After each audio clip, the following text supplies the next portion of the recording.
everyone, it's Lexi, and today I'm going to be doing a review and discussion of The Assassin's Blades by Sarah J. Maas. And so for those of you who don't know, this is a compilation of novellas for the Throne of Glass series, and it's kind of like a prequel to Throne of Glass. It discusses all the events leading up to when we meet Selena in the salt mines of Endovier. So overall I gave this a 3.5 to like a 4 out of 5 stars. I thought it was really kind of interesting to see, like, having read all the other books in the series, how like little details that they mentioned throughout are like mentioned in here, and it was neat kind of seeing how that happened. I know, like, going into this, I read Queen of Shadows before, and a lot of people were saying that you don't really need to read The Assassin's Blade, but after they read Queen of Shadows, they say that you need to read The Assassin's Blade before. In my opinion, I don't think you really needed it. It didn't provide that much background. It did.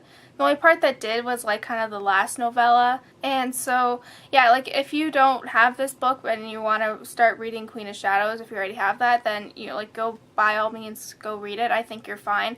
Like, I read Queen of Shadows before I read this, and it didn't take away anything for the reading experience. This is just kind of, if you want some more background information, then you would probably check this one out as well. So that's it kind of for like my review-y discussion. So now I'm going to be going into like the spoilery section, so just yeah, if you want it, like, if you don't want to be spoiled anything, then check out now. So, like, I think the biggest complaint that I had, like, with this book was how, like, the relationship between Selena and Sam, like, I thought, like, you know, having read the other books, it made it seem like it was just this ginormous relationship, like, they loved each other for so long, and they really loved, like, it was, like, a really deep relationship, and, like, going into this, like, she hated him for most of her life, and she only kind of realized she loved him within, like, a few weeks, and I thought that was kind of hard to fault. Like, I didn't see that as a really, like, I didn't see that as something that was really realistic,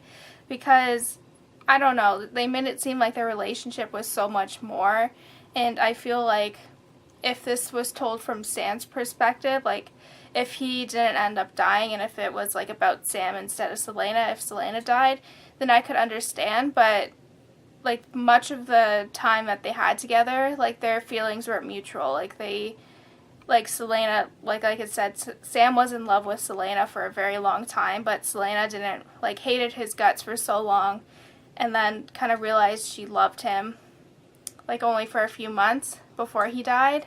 So, I don't know, like, I did have some hard times kind of grasping that relationship, because, like, having read, like, the other books, they build it up into something so much more than what it actually was. I really liked how this book was kind of like a prequel to the Throne of Glass, like, novel, like the first one in the series, and it was just kind of interesting because we kind of get details on how Selena was kind of captured, but we don't really get the whole gist of it, and so it was neat to see kind of how that all, like, tied in together. I particularly really liked the healer and the desert the most. I think, like, the healer, it's we kind of got to see a different side of Selena, something that we kind of see her, that role she is now, where she's very selfish and she cares about others, mostly in Queen of Shadows, and we can kind of see that now, how she's slowly transitioning into the person that we kind of are familiar with now, and just how she helps her out and teaches her how to defend herself, and I really like that, especially her kind of leaving her some of the gold so she can go out and, like,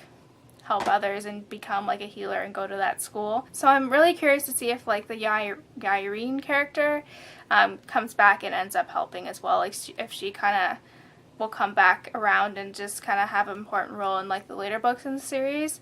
And I think out of my favorite of the novellas, I think The Desert was probably by far my favorite. I really liked kind of the idea of, like, the silent assassins, and kind of, I feel like it was more of like a recruit, like, at a spa where everyone was all quiet. I don't know, that's how I kind of pictured it, in kind of the middle of the desert. And I really liked how they kind of touched base on how Selena stole those horses, because I think it was in the first one she talks about how she stole them, but she doesn't really explain how she did it. And so, yeah, like, I thought that part was really fun, and, like, having the desert and, like, the market, I thought it was really interesting. And also, like, Ansel, I think I knew she kind of was a morally gray character. Like, I know when Selena was at the market, when Ansel was meeting with that Lord Barrick, she was talking to that one guy with the spider silk, and how there's probably been like a spy in touch with Lord Beric, and I thought, like, from what I got from it, I kind of guessed it was going to be Ansel just because she was the only one who had like communication with him.